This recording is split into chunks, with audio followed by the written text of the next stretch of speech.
What up everybody, it's your boy Frenchiie. Welcome back to my channel. Today I'll be teaching you guys how to soft reset your iPhone 8, 8 Plus. This works on both models, so the first thing you guys are going to want to do is push the volume button up, down, continue to hold the lock button. Continue to hold the lock button until your phone completely turns off. Once your phone turns back on and you see the Apple logo, you can then let go. Keep holding.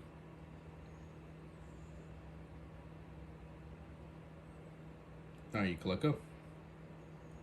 If you guys have any further assistance for any other type of iPhone videos, feel free to message me down below or message me on Instagram.